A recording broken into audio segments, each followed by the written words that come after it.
오늘 성서정과 10번째 말씀을 듣고 찔림을 받을 때라는 제목으로 같이 말씀을 나누겠습니다. 우리가 지금 성경 이야기를 통해서도 보았는데요, 예수님의 공생의 사역 시작 부분입니다. 이 부분을 우리가 오늘 보려고 하는데 다시 한번 그 앞부분을 좀 보겠습니다. 세례 요한에게 세례를 받으신 예수님께서 성령의 이끌리심을 받아서 광야로 나가셨죠. 그리고 거기서 40일 동안 있으면서 마귀에게 시험을 받습니다. 예수님은 마귀의 3가지 시험을 다 이깁니다. 그리고 예수님은 성령의 능력을 가지고 갈릴리로 돌아가셨다라고 합니다. 그리고 그곳에서는 여러 회당을 다니시면서 가르치셨는데요, 사람들은 예수님의 가르침에 놀랐고 예수님은 그 사람들로부터 영광을 받았다, 칭송을 받았다라고 합니다. 그러니까 인기가 굉장히 높았죠. 그리고 이제 예수님께서 그 갈릴리를 떠나 자신의 고향인 나사렛에 이제 도착을 합니다. 나사렛은 예수님이 어릴 적부터 줄곧 자라왔던 고향이죠. 고향 동네입니다. 자, 이곳 고향 사람들은 예수님을 어떻게 대했을까요? 다른 마을 사람들처럼 예수님을 칭송하고 따르고 높였나요? 예수님은 나사렛에서도 평소처럼 안식일에 회당에 가서 성경을 읽으셨습니다. 여기서 말하는 성경은 구약 성경이겠죠. 모세오경이나 아마 예언서의 두루마리였을 겁니다. 예수님은 이사야서 두루마리를 건네받고 한 부분을 펴서 읽으셨다, 이렇게 성경에 기록되어 있습니다. 성경은 보시면 예수님이 책을 펴서 기록된 것을 찾아 읽으셨다, 이렇게 기록합니다. 그러니까 예수님께서 지금 이렇게 무작위로 성경을 펴서 펴진 곳을 읽었거나 우리 같이 이렇게 성서정과 순서에 따라서 그 순서를 그냥 읽은 것이 아니라 읽을 구절을 미리 정하시고 그 부분을 찾아서 읽으셨던 겁니다. 그럼 어느 부분을 찾아 읽으셨습니까? 이 구절이죠. 주님의 성령이 내게 내리셨다. 이것은 하나님께서 내게 기름을 부으셔서 가난한 자에게 복음을 전파하게 하려는 것이다. 포로들에게 자유를 선포하고 못 보는 자들에게 다시 볼 수 있음을 선포하고 억눌린 사람들에게 해방을 선포하려고 나를 보내셨다. 주님의 은혜의 해를 선포하라고 하셨다. 이 부분입니다. 이사야서에 나오는 구절인데, 자, 여러분, 예수님은 왜 성경 중에서, 여러 성경 중에서 특별히 이 구절을 찾아서 읽으셨을까요? 지금 예수님의 공적 사역 초기 시점이라고 했죠. 그렇다면 예수님은 왜 당신의 공생의 시작점에 이 구절을 찾아서 읽으셨어요? 왜죠? 이 구절이 바로 예수께서 이 땅에 오신 목적을 가장 잘 설명하기 때문입니다.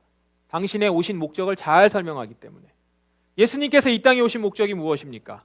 바로 은혜의 해를 선포하는 것, 희년을 선포하러 오셨다라는 겁니다.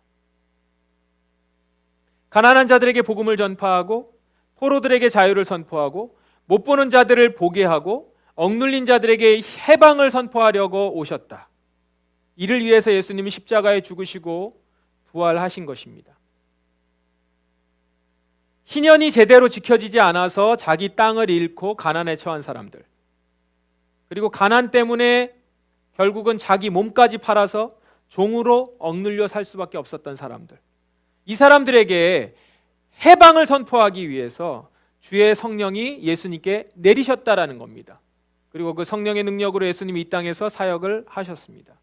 그렇다면 여러분, 이 은혜의 복음은 누구에게 가장 큰 기쁨의 소식이 됩니까? 바로 가난하고 포로가 되고 못 보고 억눌린 사람들에게 가장 기쁜 소식, 기쁨의 소식이 될 것입니다. 반면에 부유하고 위에서 군림했고 스스로 나는 보는 자다 이렇게 얘기하고 다른 이들을 억누르고 이랬던 사람들에게 있어서는 이 지금 소식이 기쁜 소식이 아니겠죠. 껄끄럽고 반갑지 않은 소식이 될 것입니다.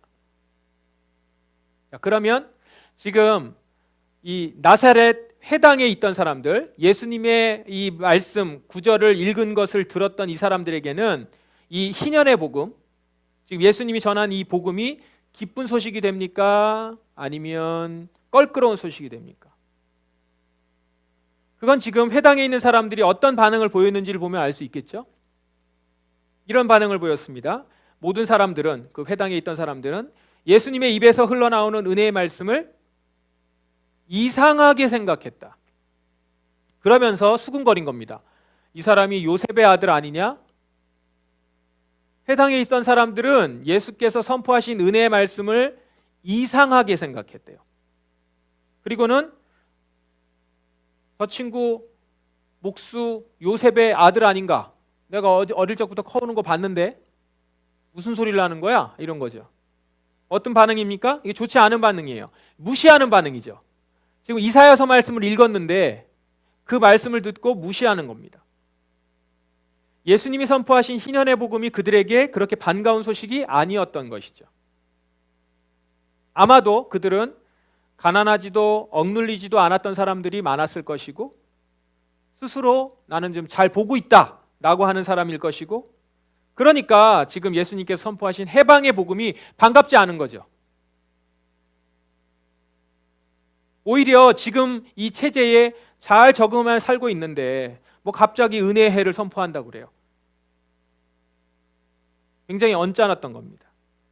하지만 그들은 대놓고서 그 말씀은 옳지 않아 이렇게 말하지 못하겠죠. 왜요? 그거는 이사야서의 말씀, 예언서의 말씀을 부정하는 것이니까. 그래서 그들은 어떻게 반응합니까? 메신저를 부정합니다. 저 친구 평범한 목수 요셉의 아들 아닌가? 너의 말은 신뢰할 수 없다 이거예요. 메시지를 부정하지 못하니까, 메시지를 부정할 수 없으니까 메신저를 부정하는 거죠.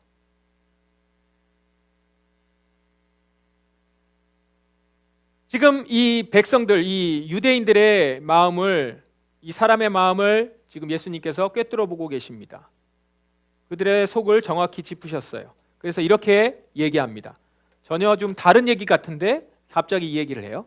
예수님께서 나는 당신들이 속담에 빗대어 나에 대해서 의사야 내 자신이나 고쳐라, 당신이 가버나움에서 행한 일을 들었는데 여기 고향에서도 그 일을 한번 해봐라 라고 한 것을 안다, 이렇게 얘기하면서 이어서 엘리야 시대의 사렙대 과부, 그리고 엘리사 시대의 나아만 장군을 언급해요. 이거 다 유대인들이 아는 얘기죠. 그러면서 지금 예수님께서 지금 회당에 앉아있는 이 사람들이, 이렇게 반응하고 있는 이 사람들이 엘리사 시대나 엘리야 시대나 그때에 고침받지 못한 사람들에 해당된다, 이렇게 얘기하는 겁니다. 아무리 훌륭한 예언자 엘리야나 엘리사가 곁에 있었어도 그 마음의 강팍함 때문에 고침을 받지 못했던 이스라엘 조상들처럼 지금 이 사람들, 이 유대인들 역시, 너희들 역시 마음이 강팍하기 때문에 하나님의 아들이 앞에 있어도 은혜를 선포해도 은혜를 얻지 못하고 있는 것이다 라고 이렇게 꼭 짚은 겁니다. 예수님은 지금 이 회당에 있는 사람들이 겉으로는 메신저인 나를 부정하고 있지만, 나를 잘 알고 있고 내가 어떻게 살았는지 알고 있고 뭐 이래서 너가 이런 얘기를 전할 만한 자격이 있지 않아 이렇게 부정하고 있지만, 본질적으로는 그들은 하나님의 말씀, 그 메시지, 지금 예수님이 전하고 있는 그 메시지를 부정하고 있다라는 겁니다. 그걸 지금 지적하고 있는 거예요. 이 말을 들은 해당 사람들 반응이 어땠습니까? 몹시 화를 냈다라고 해요. 몹시 화를 냈다. 이들은 지금 예수가 자신의 강팍함을 지적했다는 걸 알아들었어요. 그걸 또 금방 알아듣습니다. 이 말이 무슨 말인지. 하나님의 말씀을 받아들이고 싶지 않았던 자신들의 속내를 들키자 화가 난 거죠. 감정적으로 먼저 화가 납니다. 자기 안에 죄를 들춰낸 것이 몹시 불쾌한 거죠. 사람들은 이 화를 참지 않았습니다. 그리고 들고 일어났어요. 그리고 예수를 마을 밖으로 쫓아내고 마을이 세워진 언덕의 벼랑까지 예수님을 끌고 가서 밑으로 밀쳐서 떨어뜨리려고 합니다. 그러니까 예수님을 죽이려고 한 거죠. 굉장히 과격한 갑자기 폭도가 되어버렸습니다. 예수가 죽어야 자신들의 죄가 감춰질 수 있다고 생각했기 때문이죠. 예수만 없으면 계속해서 자신들의 의로움을 주장할 수 있는데 지금 자신들의 마음을 긁고 자기들의 죄를 짚어버리고 꼭 짚어서 얘기하고 이런 것들이 분이 나는 거죠. 화가 나는 거죠. 네가 뭔데? 그래서 그를 밀쳐 떨어뜨리려고 합니다. 자, 오늘 본문에서 우리가 보려고 하는 것은 이것입니다. 바로 하나님의 말씀에 대한 우리의 반응. 하나님의 말씀을 듣고 찔림을 받았을 때, 찔림을 받았단 말이에요. 그때 어떻게 반응하느냐?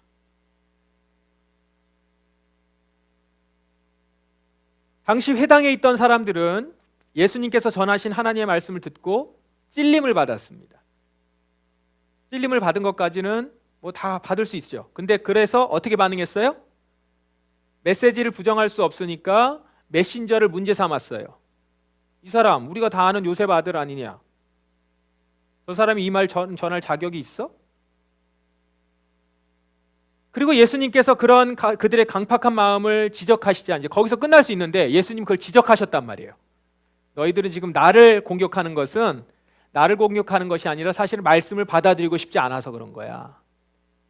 이제 그거를 지적하자 화가 나는 거죠. 화를 내는 거죠. 그냥 수근수근하고 비꼬고 조롱하고 끝내려고 했는데 이제 그 마음을 지적하자 화를 낸 겁니다. 네가 뭔데 나를 정죄해? 그리고는 이 메신저를 죽이려 한 것입니다. 자, 여러분, 그렇다면 말씀을 듣고 찔림을 받는 사람들, 말씀을 듣고 찔림을 받으면 다 사람들은 이렇게 반응을 합니까? 화가 나고 그래가지고 이렇게 상대방을 공격하고 이렇습니까? 찔림 받은 사람들은 모두 메신저를 문제 삼고 자기를 정죄하고 화를 내고 그랬을까요? 아닙니다. 성경에도 정반대의 반응들이 있습니다. 오늘 우리 같이 성서전과 읽었는데 구약 본문이 느헤미야서입니다. 거기에 보면 포로 생활에서 돌아온 이스라엘 백성들이 이제 성벽을 완공하고 봉헌식을 합니다. 성전도 이미 지어져 있었죠. 근데 이때 그들이 이제 에스라가 율법을 쭉 읽어주자 그 이야기를 율법을 들으면서 웁니다. 그들은 하나님의 율법책을 백성들이 알아듣기 쉽게 읽어주었습니다. 그리고 그 뜻을 설명해 주었으므로 백성들이 그들이 읽어주는 말씀을 깨달았습니다. 오늘은 여러분의 하나님 여호와의 거룩한 날이요 울거나 슬퍼하지 마시오. 그들이 여기서 그들인 느헤미야와 에스라인데 이들이 이 말을 한 것은 백성들이 율법 말씀을 들으면서 울었기 때문입니다. 말씀을 듣고 막 운 거예요. 백성들이 율법을 들으면서 왜 울었을까요? 지금 성벽도 완공되고 성전도 다시 다 지어졌는데 포로로 돌아왔는데 말씀이 감격이 돼서 너무 좋아서 그래서 운 것일까요? 아니에요. 자신들의 죄를 깨달았기 때문에 운 겁니다. 사실 찬란했던 성벽, 그 성전 이런 것들은 다 온데간도 없고 포로로 돌아와가지고 많은 도움을 받아서 짓긴 졌지만 옛날의 영화 그것은 사라진 지 오래예요. 근데 왜 이렇게 됐는가? 지금 에스라가 전하는 율법을 들어보니까 자신들이 망했던 이유가 지금 이렇게 초라하게 된 이유가 자신들의 죄 때문이라는 걸 안 거죠. 자기 조상들이 여호와를 버리고 그렇게 여호와께서 경고를 하셨음에도 불구하고 여전히 돌이키지 않고 우상을 섬기면서 악을 행해서 하나님을 슬프게 했다는 것. 그것을 알고 운 것입니다. 하나님과 맺은 약속을 어겨서 70년간 그 모진 고통과 환난을 당했다는 걸 알고 어리석은 자신들의 모습이 속상해서 운 것이라고요. 그래서 이 나사렛 회당의 사람들처럼 감히 나를 지적해? 라고 분노하지 않고 에스라를 공격하지 않고 내가 무슨 죄를 지었어? 이렇게 하지 않고 그저 자신들이 그 자신들의 악함을 인정하고 회개하고 슬퍼하며 울었던 겁니다.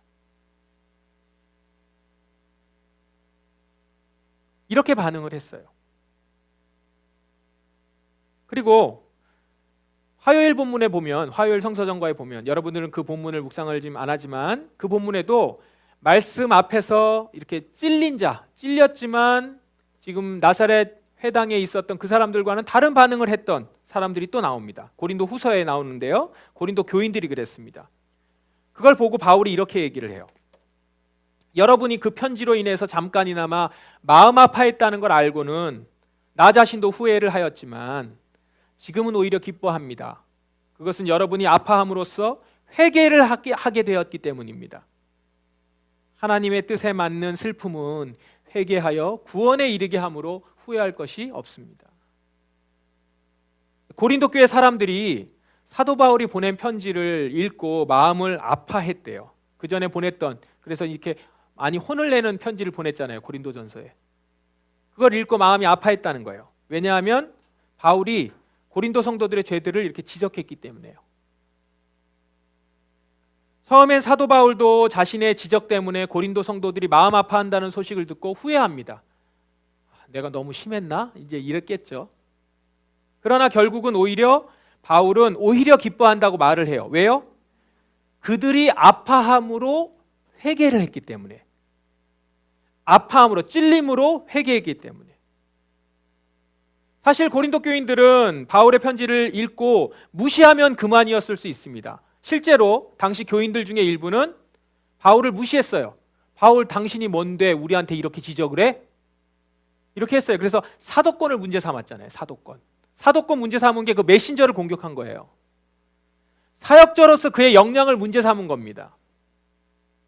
하지만 대부분의 교인들은 바울의 지적에 화를 내기보다는 슬퍼했대요. 자신들의 죄를 인정했던 것이죠. 자기 죄로 인해서 슬퍼했습니다. 바울은 이것을 뭐라고 했냐면 하나님의 뜻에 맞는 슬픔, 하나님의 뜻에 맞는 슬픔, 이렇게 표현합니다. 그러니까 고린도 성도들은 사도 바울을 통해서 하나님 말씀을 듣고 찔렸어요. 그래서 아팠습니다.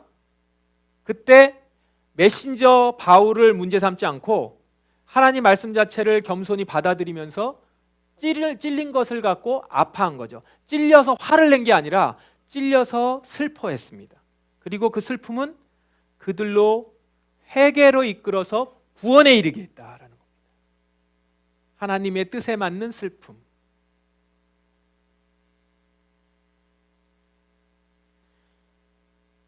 여러분은 지금까지 하나님의 말씀을 듣고 찔림이 올 때, 아플 때 어떻게 반응을 해오셨습니까? 슬피 울며 회개했습니까? 아니면 말씀을 전하는 메신저를 부정하면서 화를 냈습니까? 나는 성경 말씀은 다 동의하는데 저 설교자의 설교에는 동의할 수 없어. 혹시 이렇게 반응을 하지는 않았습니까? 저와 교제하고 있는 한 목사님이 계십니다. 안지 얼마 안 됐는데 금방 이렇게 친해지게 됐어요. 아마도 마음도 맞고 여러 가지 생각 그리고 살았던 모습들이 공유돼서 그랬던 것 같습니다. 이분이 서울의 큰 교회에서 부목사님으로 오래 사역을 했습니다. 아주 대형 교회는 아니고 모든 사람들이 잘 알 만큼 하는 그런 교회죠. 우리 교회보다 크기 때문에 다 큽니다. 다 큰 교회인데 그 교회에서 한 설교 때문에 교회에서 쫓겨났습니다. 몇 년 전에. 설교 내용 중에 두 가지가 문제가 됐는데 첫 번째는 경제적으로 아파트 투기하지 말라라고 하는 내용이었습니다. 아파트 투기하지 말자. 히브리서 11장 본문을 설교하면서 믿음의 선조들은 이 땅에 집을 소유하지 않고 본향을 생각했고 이 땅에서는 나그네와 이방인으로 살았다 이렇게 설교하면서 내 집 마련은 어쩔 수 없지만 아파트를 이용한 투기성 투자는 삼가하자 이렇게 설교했다고 합니다. 또 하나는 정치적으로 불의한 자를 비판했습니다. 당시 이제 윤석열이라는 이름을 언급했어요. 이 두 가지를 이제 설교를 합니다. 제 설교문을 가져갔는 줄 알았어요. 근데 설교를 마치고 내려오자마자 원로 장로 권사들이 면전에 욕을 퍼부었고 이후에 협박 전화도 엄청 받았다고 해요.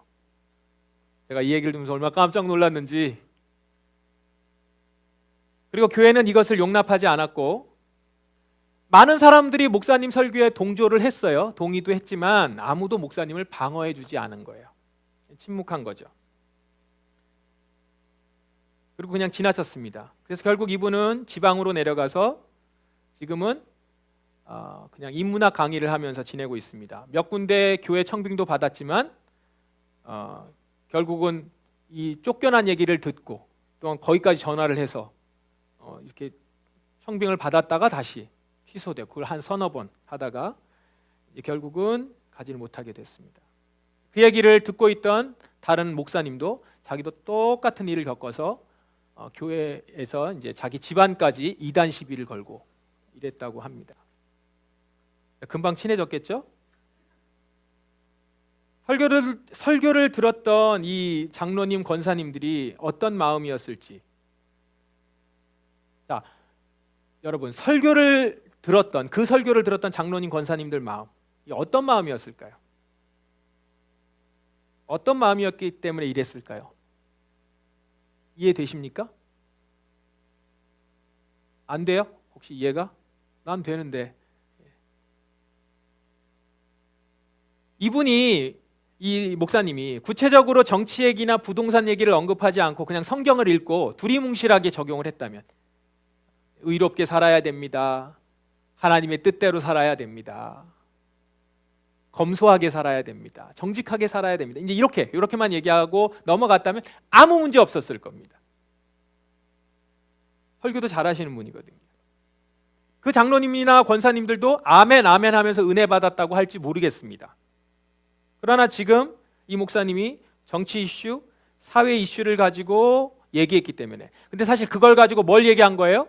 교인들 마음에 있는 탐심과 욕심을 지적한 거잖아요. 그러자 그들이 찔림을 받고 화를 낸 거죠. 화가 난 겁니다. 단지 정치, 사회 이슈를 언급한 것에 기분이 나쁜 것이 아니라 목사님의 설교를 통해서 자신들의 탐심과 욕심이 지적받자 화가 난 거예요. 그래서 메신저 문제라고 하면서 그를 실제 벼랑에서 떨어뜨린 것이죠.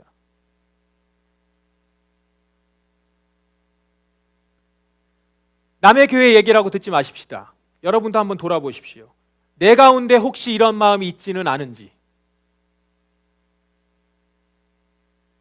여기가 좀 4층이라 제가 약간 좀 겁이 나는데, 설교를 듣는 여러분들, 우리가 같이 말씀을 듣고 있고 이 말씀을 듣는 여러분들, 내 마음에 찔림이 있을 때 나는 어땠는지. 물론 설교자의 설교는 성경 말씀과 권위가 동등하지 않기 때문에 항상 분별해야 합니다. 하지만 단지 말씀을 거부하고 싶은 마음 때문에 설교자의 설교를 거부하고 있다면 그건 심각한 일일 수 있다는 것이죠. 왜냐하면 그건 결국 교회의 질서를 부정함으로써 온전한 교회 모습을 해치는 결과를 가져오기 때문입니다. 바울이 자신의 사도권을 그토록 강조한 이유가 뭡니까? 자신의 사도권을 부정하는 사람들로 인해서 순수한 예수님의 복음 자체가 교회에서 부정당하기 때문입니다. 나를 왜 인정하지 않아? 그게 기분 나빠서가 아니라 내가 지금 이 사도권이 부정당하면 내가 전한, 그 교회에 전한 말씀들이 부정당하는 것이기 때문에, 그럼 교회가 무너질 수 있기 때문에 사도권을 방어한 거예요. 교회가 깨지는 일을 막기 위해서. 그래서 부득불 자랑하노니 막 이런 말들을 쓰는 거잖아요. 내가 어쩔 수 없이 말하지만 이 말을 해야 되겠다. 나의 사도권을 인정해야 된다. 그러니까요, 지금 설교를 들으면서 내 마음에 찔림이 온다면,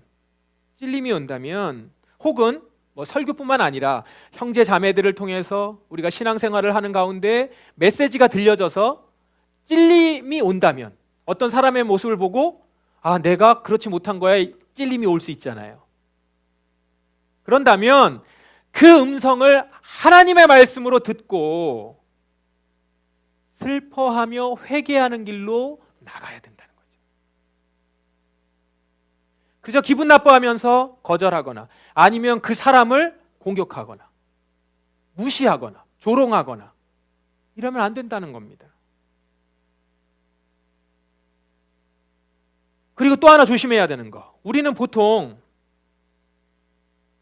내가 저 목사님의 말에 꼭 맞는 사람은 아니다, 내가 저 목사님이 얘기하는 설교에 나오는 것처럼 저렇게까지 난 생각하지 않아,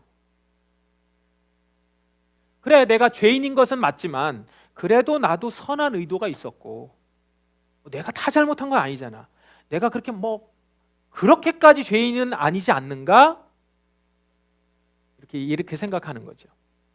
그렇게 자기를 변호하는데 그러다 보면 결과적으로 어떻게 돼요? 회개의 길로 가지 않아요. 왜냐하면 나하고는 상관없는 일이니까. 나랑은 관계가 없는 지금 설교니까. 그래서 마음의 찔림을 회개로 연결시키지 않고 그냥 흘려 보내기도 합니다. 그런데 그렇게 되면 그게 계속 반복되잖아요. 그러면 영적 성장을 이룰 수 없어요. 세월이 흘러도.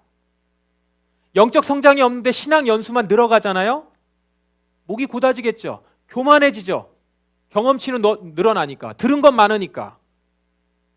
그러면 이제 신앙생활을 오래 한 것이 오히려 독이 됩니다. 이제까지 쌓아놓은 게 있기 때문에 죄를 그때그때 해결하지 않으니까 계속 굳은 살이 배겼죠. 그거 나중에 한 번에 안 되니까 누군가가 예리하게 그걸 찌르면 오히려 공격하는 겁니다.